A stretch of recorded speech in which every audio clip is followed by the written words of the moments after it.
हमारा आपके साथ मैं हूं ममता तिवारी। शुरुआत खबरों की। प्रधानमंत्री नरेंद्र मोदी सोमवार को बोर्ड परीक्षा से पहले देश भर के 10वीं और 12वीं क्लास के परीक्षा पे चर्चा कार्यक्रम में बड़ी काम की सलाह दी है। उन्होंने मोबाइल में वक्त गंवाने वाले छात्रों को टिप्स देते हुए बताया कि कैसे वो सिर्फ 30 सेकंड में सो जाते हैं। यहां उन्होंने छात्रों को मोबाइल से दूरी बनाने के फायदे कुछ यूं बताए। पीएम मोदी ने कहा, जब आप एक के बाद एक रील्स देखते रहेंगे तो समय बर्बाद होता जाएगा, नींद खराब होगी, फिर जो पढ़ा है वो याद नहीं रहेगा। इसलिए नींद को कम ना आंकें। आधुनिक हेल्थ साइंस नींद को बहुत तवज्जो देता है। आप आवश्यक नींद लेते हैं या नहीं, ये आपके स्वास्थ्य पर असर डालता है। पीएम मोदी ने बताया कि आप जिस उम्र में हैं उसमें जिन चीजों की जरूरत है वो आहार में है या नहीं, ये जानना भी बेहद जरूरी है। हमारे आहार में संतुलन स्वास्थ्य के लिए जरूरी है। फिटनेस के लिए एक्सरसाइज करना चाहिए। जैसे रोज टूथब्रश करते हैं वैसे ही नो कॉम्प्रोमाइज एक्सरसाइज करनी चाहिए। उन्होंने छात्रों को बताया कि बच्चों को गहरी नींद बहुत जरूरी है। उन्होंने बताया कि वो किस तरह बिस्तर पर लेटते ही सो जाते हैं। दूसरा सवाल यह है कि पूरे परिवार में मिसट्रस्ट है, ट्रस्ट डेफिसिट है, और ये यानी आपकी बहुत अच्छी परिस्थिति को आपने पकड़ा है। आपने उसको प्रस्तुत तो ऐसे किया घर में कोई नाराज न हो जाए, लेकिन ये सोचने का विषय है टीचर के लिए भी और पेरेंट्स के लिए भी कि ऐसा क्या कारण है कि हम ट्रस्ट डेफिसिट पारिवारिक जीवन में अनुभव कर रहे हैं। अगर पारिवारिक जीवन में भी हम ट्रस्ट डेफिसिट अनुभव करते हैं तो ये बहुत ही चिंता का विषय है। और ये ट्रस्ट डेफिसिट अचानक नहीं होती है, एक लंबे कालखंड से गुजर करके निकलती है। और इसलिए हर पेरेंट्स को, हर टीचर को, हर स्टूडेंट्स को बहुत ही बारीकी से अपने आचरण को एनालाइज करते रहना चाहिए। आखिरकार मां बाप मेरी बात पे भरोसा क्यों नहीं करते? कहीं न कहीं तो ऐसी बातें हुई होगी जिसके कारण उनका ये मन बन गया होगा। कभी आपने कहा होगा कि मैं अपनी सहेली को मिलने जा रही हूं,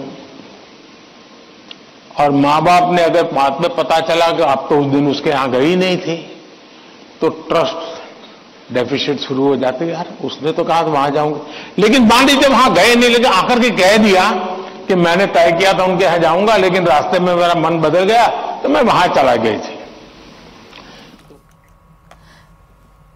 चलिए आगे बढ़ते। कर्नाटक मंड्या में हनुमान ध्वज पर विवाद इतना बढ़ गया है कि वहां की सियासत गर्मा गई है। आपको बता दें, केरागोडू गांव में 108 फीट लगे पोल पर हनुमान ध्वज के हटाए जाने के बाद वहां प्रदर्शन तेज हो गया है।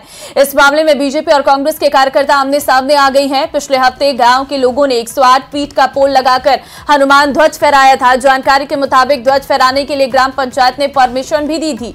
बाद में इसके खिलाफ शिकायतें दर्ज की गई और प्रशासन ने पुलिस को ध्वज निकालने का आदेश दिया, जिसके बाद कल जब पुलिस ध्वज हटाने पहुंची तब मामला गर्मा गया। लोग पुलिस के खिलाफ प्रदर्शन करने लगे। ग्रामीणों ने विरोध प्रदर्शन में बीजेपी के कार्यकर्ता भी शामिल हुए।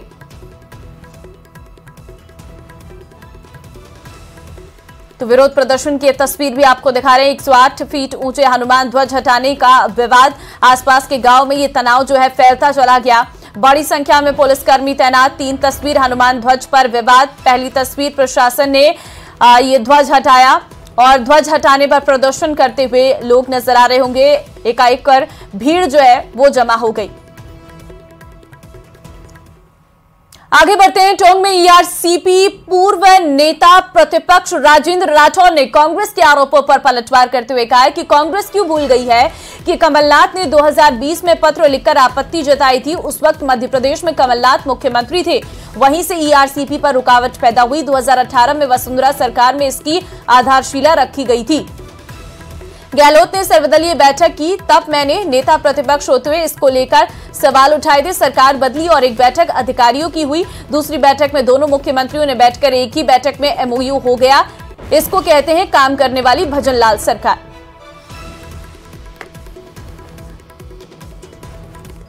इसके बाद सर्वे एक बार हो चुका है, इसके बाद अब निश्चित तौर पर आगे बढ़ेंगे हम। और सरकार अगर उस समय भूमि अधिग्रहण के अंदर राजस्थान की सरकार रुचि लेती तो शायद आज हम दूसरी स्टेज में होते। जिन्होंने अटकाया भटकाया रेल की परियोजना को टोंक में, वही सवाल खड़ा कर रहे हैं। उल्टे उल्टे बांस बरेली को जा रहे। सूर्य नमस्कार, उस समय सूर्य नमस्कार हमारे आदि पुरुषों ने किया था, हमारे पुरातत्व ग्रंथों में लिखा है, हमारे मनुष्यों ने किया था जब हमारे लोकतंत्र ही नहीं था। अब हर चीज को एक छोटे संकीर्ण चश्मे से देखना, इससे बड़ा दुर्भाग्य कुछ हो नहीं सकता। मैं चाहूंगा कि MP साहब रेलवे के बारे में आपको बता दें। तो वहीं नेता प्रतिपक्ष टीकाराम जूली ने ERCP पर बयान दिया है। जूली ने कहा है कि केंद्र सरकार ने जानकर इसे 5 साल अटकाए रखा। अब चुनावी फायदे के लिए समझौता किया गया है। अब बीजेपी के नेता मिठाई बांटकर जनता को गुमराह कर रहे हैं। उन्होंने बताया है कि ये प्रोजेक्ट कब तक पूरा होगा। बीजेपी ये चाहती है कि ERCP के नाम पे हमें वोट मिल जाए। आपने पिछली 2 बार 25-25 सांसद यहां से जीत के गए, उन लोगों ने क्या काम किया है राजस्थान के लिए, जनता उसका भी जवाब आपसे मांगेगी। अभी तो समझौते की शर्तें बाहर आएंगी, तब सारी चीजें पता चलेगी। अभी तो सिर्फ और सिर्फ बधाइयां लेने का काम चल रहा है, मिठाई खिला रहे एक दूसरे को। जनता को अभी पता चलेगा कि क्या योजना है, किस प्रकार से कितना पानी हमें, कितना पानी उन्हें, कितने बांध भरेंगे, कितनी सिंचाई होगी, कितनी जगह पीने का पानी आएगा, ये सब अभी पता चलेगा। और कब तक ये सारा काम पूरा होगा। चलिए अगली खबर जयपुर से है, जहां ERCP को लेकर बीजेपी विधायक प्रताप सिंह सिंघवी ने कहा है कि इस परियोजना से राजस्थान को काफी फायदा मिलेगा। एक और जहां किसानों को सिंचाई के लिए पानी मिलेगा, वहीं उनकी आय भी बढ़ेगी। वहीं उन्होंने प्रताप सिंह सिंघवी ने की ERCP पर सरकार की तारीफ। इसके अलावा उन्होंने कहा कि इस परियोजना में केंद्र सरकार और दोनों राज्यों के CM की भूमिका काफी अहम है। ERCP का समझौता राजस्थान के लिए लाइफलाइन का काम करेगा और काफ़ी बड़ा भूभाग इससे सिंचित होगा। पूर्वी राजस्थान नहर परियोजना पर विवाद सुलझ गया है। अब इस पर श्रेय लेने की होड़ मची है। कांग्रेस जहां टाइमिंग पर सवाल उठा रही है, तो बीजेपी जश्न मना रही है।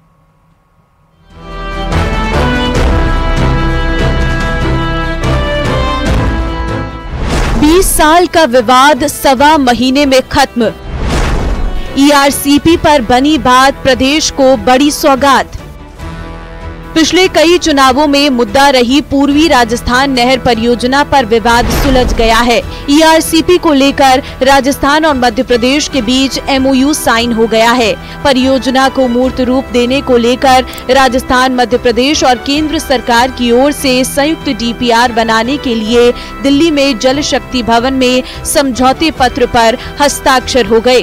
MOU के मुताबिक पूर्वी राजस्थान नहर परियोजना में शामिल बांध और बैराजों का पुनरुद्धार किया जाएगा। दोनों राज्यों ने भारत सरकार के साथ में समझौता पत्र पर हस्ताक्षर किया है और एक मार्ग जो है इस दिशा में, इस परियोजना के आगे बढ़ने की दिशा में प्रशस्त हुआ है। राजनीतिक दृष्टिकोण के कारण से कांग्रेस की सरकारों ने जो अड़ंगे लगाए गए थे, मुझे इस बात की प्रसन्नता है कि आज हमने उसका सबका समाधान कर लिया और आने वाले लगभग 5 वर्ष से कम समय में ये योजना फलीभूत होगी। निश्चित रूप से उन किसानों के आज एक खुशहाली का दिन होगा।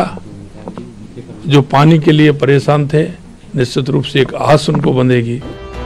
केंद्र सरकार ने 13 दिसंबर 2022 को पार्वती कालीसिंध चंबल लिंक परियोजना को ERCP के साथ एकीकृत करने के प्रस्ताव को प्राथमिकता देते हुए लिंक परियोजना के लिए अनुमोदन किया था।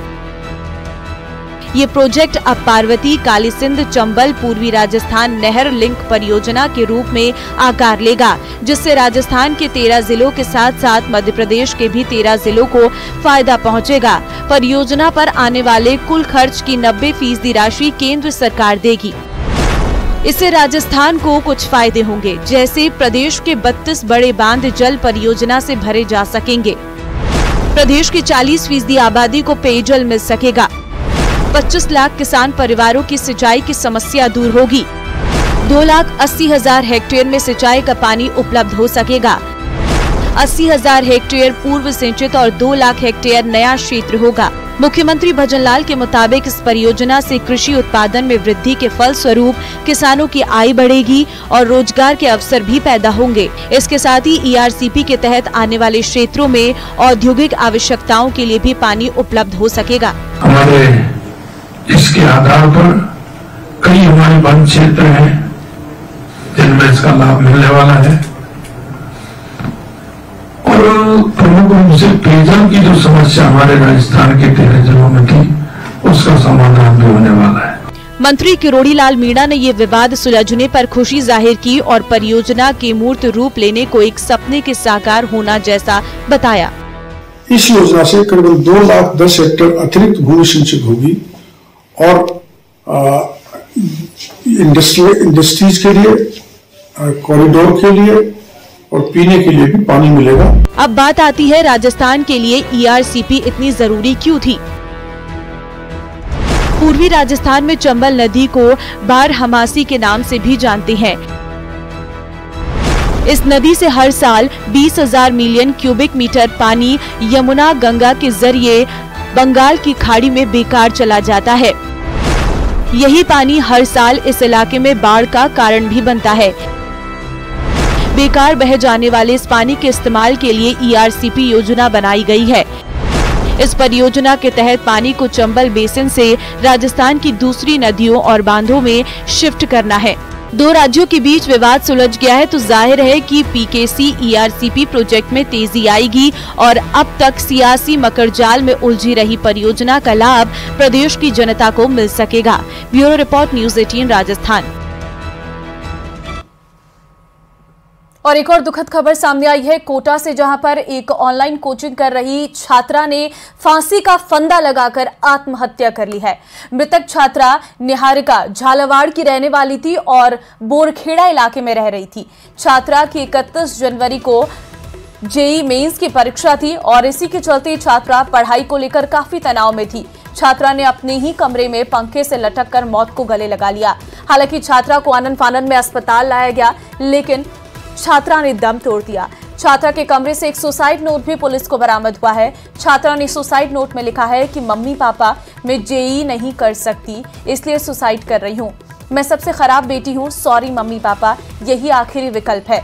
कोटा में ये एक हफ्ते में दूसरा सुसाइड केस है। फिलहाल बोरखेड़ा थाना पुलिस पूरे मामले की जांच कर रही है।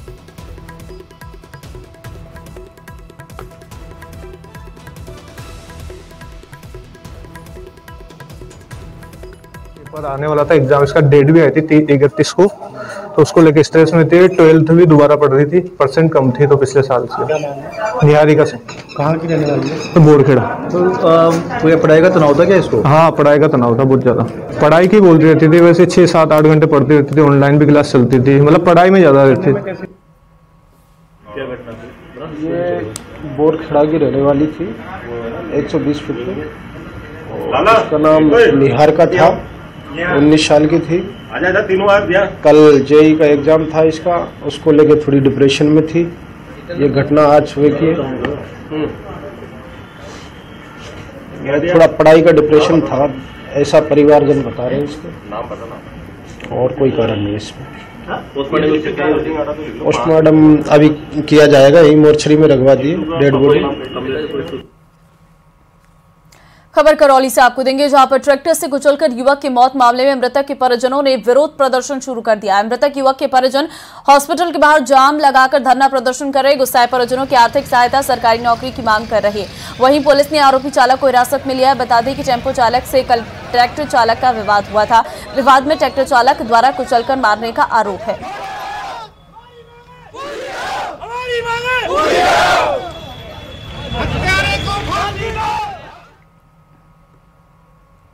और चलिए आगे बढ़ते हैं। श्री राम जन्मभूमि तीर्थ क्षेत्र ट्रस्ट के सदस्य और राम मंदिर आंदोलन के अग्रणी रहे शंकराचार्य वासुदेवानंद सरस्वती महाराज ने जयपुर के प्रथम पूज्य मोती डोंगरी गणेश मंदिर पहुंचकर पूजा अर्चना की। मोती डोंगरी गणेश मंदिर महंत कैलाश शर्मा ने आशीर्वाद लिया। उन्होंने कहा कि आज सपना साकार हो गया है। भगवान श्री रामलला के प्रतिदिन लाखों भक्त दर्शन के लिए पहुंच रहे हैं। जो त्रेता युग में नहीं हुआ वो 22 जनवरी 2024 को हुआ। मुझको नहीं मौका मिला, उनको मौका मिला मुझसे अंगूठी पहनने का। बहुत संघर्ष हुआ रामलला के लिए। सर्वोच्च न्यायालय से आदेश हुआ रामलला के पक्ष में। मंदिर बन रहा है, प्रथम तल तैयार हो गया है। ऊपर का भी प्रथम तल भूतल से ऊपर भी काफी तैयार हो चुका है। ऐसा लगता है कि साल भर में तीनों तल पूरे हो जाएंगे और रामलला की प्रतिष्ठा हो गई। हमारे माननीय महामंत्री जी, प्रधानमंत्री जी ने पूजन करके रामलला की प्रतिष्ठा की। उनके लिए भी गौरव का विषय है और जनता के लिए गौरव का विषय है कि देश का प्रधानमंत्री रामलला की प्रतिष्ठा किया है। ऐसे ही कभी महाराज प्रभु राम के पुत्र शुक ने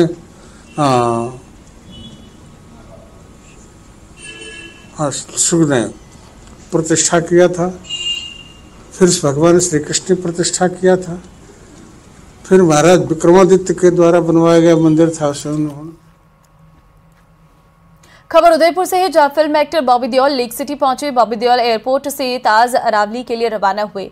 वहीं बॉबी देओल के एयरपोर्ट पहुंचने पर उनके फैंस ने उनके साथ सेल्फी ली। बता दें कि बॉबी अपनी बेटी निकिता की शादी के लिए उदयपुर पहुंचे। निकिता की शादी का कार्यक्रम 29 से 31 जनवरी तक होना है। शादी के सभी कार्यक्रम होटल ताज अरावली में होंगे। शादी को लेकर धर्मेंद्र बेटे सनी देओल और परिवार के अन्य सदस्य आज ही उदयपुर आ रहे हैं।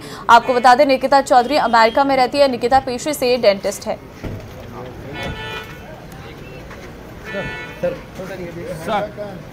2 दिन तक चलेंगे शादी के फंक्शंस, जिसके लिए परिवार के लोग जो हैं उदयपुर पहुंचना शुरू हो गए। होटल ताज अरावली में ये कार्यक्रम रहेंगे। भारत पाकिस्तान अंतर्राष्ट्रीय सीमा क्षेत्र में गत 19 जनवरी से चलाए जा रहे ऑपरेशन सर्द हवा को 31 जनवरी तक बढ़ा दिया गया है। पहले यह अभियान 19 से 27 जनवरी तक चलना था। घने कोहरे और कड़कड़ाती ठंड के मद्देनजर सीमा सुरक्षा बल ने ये कदम उठाया है। बता दें कि बीएसएफ की तरफ से हर साल गणतंत्र दिवस के मौके पर ऑपरेशन सर्द हवा चलाया जाता है, लेकिन इस बार 22 जनवरी को अयोध्या में राम मंदिर की प्राण प्रतिष्ठा के कार्यक्रम की वजह से विशेष अभियान चलाया जा रहा था। और अभियान के तहत बॉर्डर पर जवानों की संख्या में बढ़ोतरी की जाती है और गश्त को बढ़ा दिया जाता है।